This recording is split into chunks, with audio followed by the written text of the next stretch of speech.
লাহারি ঘরটা দুভাগ করা হয়েছে চাদর টানিয়ে। এক পাশের চৌকিতে হেমলতা এবং মোর্শেদ থাকেন, আর অন্য পাশের চৌকিতে পদ্মজা, পূর্ণা ও প্রেমার দখলে। লাহারি ঘরের পেছনের দরজাটা আপাতত প্রধান দরজা হিসেবে ব্যবহার হচ্ছে। পেছনে অনেক কচু গাছ ছিল, কিন্তু হেমলতা মোর্শেদকে দিয়ে খালি করিয়েছেন। এরপর সেখানে মাটির চুলা তৈরি করা হয়েছে। বড় সড়কে ওঠার জন্য ঝোপঝাড় কেটে সরু পথ করা হয়েছে। এতে মোর্শেদের সাহায্য ছিল না, হেমলতা দুই মেয়েকে নিয়ে একাই করেছেন এই কাজটা। শুটিং দলে অনেক পুরুষ থাকে, পদ্মজাকে ভুলেও তাদের সামনে দিয়ে আসা যাওয়া করতে দেওয়া যাবে না। হেমলতার মাঝে মাঝে ইচ্ছে করে পদ্মজার মুখটা পুড়িয়ে দিতে। পরক্ষণে নিজের প্রতি ঘৃণা অনুভব করে, কি করে নিজের মেয়ের প্রতি এমন অনুভব আসতে পারে।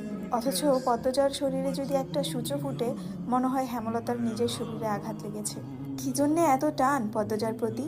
ভেতরে ভেতরে হেমলতার এই প্রশ্নের উত্তর জানেন ঠিকই, শুধু প্রকাশ পায় না, না জানার ভান ধরে থাকেন। আম্মা, আজ আমি রাঁধি? পদ্মজার প্রতিদিনের প্রশ্ন। হেমলতা রাঁধতে দেবেন না জানা সত্ত্বেও প্রতিদিন অনুরোধ করে। হেমলতা বিপদ আপদ ছাড়া পদ্মজাকে কখনোই রান্নাঘরে পাঠান না। সোনার শরীরে মাটির চুলার কালি লাগাতে হেমলতার ভীষণ মায়া লাগে। তিনি হাসেন। পদ্মজা মুগ্ধ হয়ে দেখে হেমলতার বয়স 36। শ্যামলা চেহারা, ধবধবে সাদা দাঁত, চোখের মণি অন্যদের তুলনায় বড় এবং গাঢ় কালো। চোখ দুটিকে গভীর পুকুর মনে হয়। ছিমছাম গড়ন।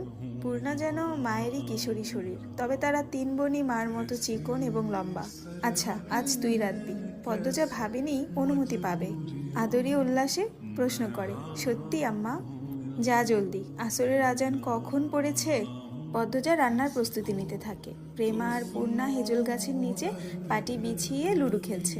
প্রেমা খেলার মধ্যে বাটপারি করছে। এ নিয়ে পূর্ণা আর প্রেমার মধ্যে একটু পরপর তর্ক বিতর্ক হচ্ছে। সকালে বৃষ্টি হয়েছে। রান্না করতে যেয়ে পদ্মজা ভেজা মাটির সোদা গন্ধ পেল। কি সুন্দর অনুভূতি! মোর্শেদ পদ্মজাকে রান্না করতে দেখে কপাল কুঁচকে ফেললেন। ঘরে ঢুকে হেমলতাকে মেজাজ দেখিয়ে প্রশ্ন ছুড়ে দিলেন, এই সেরি রান্দে কেন? হেমলতা নির্লিপ্তভাবে জবাব দেন, আমি বলেছি। কতদিন কইছি এই সেরির হাতের রান্ধন আমারে না খাওয়াইতে? মোর্শেদের কঠিন স্বর পদ্মজার কানে আসে। মুহূর্তেই খুশিটুকু ফাটা বেলুনের মতো চুপসে যায়। সে জানে এখন ঝগড়া শুরু হবে। তার আম্মা আব্বার অনুচিত কথাবার্তা মাটিতে পড়তে দেন না। তার আগেই জবাব ছুড়ে দেন, খেতে ইচ্ছা না হলে খাবা না। রাইতের বেলা না খায়া থাকবা মামি? খাবার রেখেও যদি না খেতে চাও সেটা তোমার সমস্যা, আমি বা আমার মেয়ে খেতে না করিনি। মোর্শেদ কিছু নোংরা কথা শোনাতে প্রস্তুত হন। হেমলতা সেলাই মেশিন রেখে উঠে দাঁড়ান।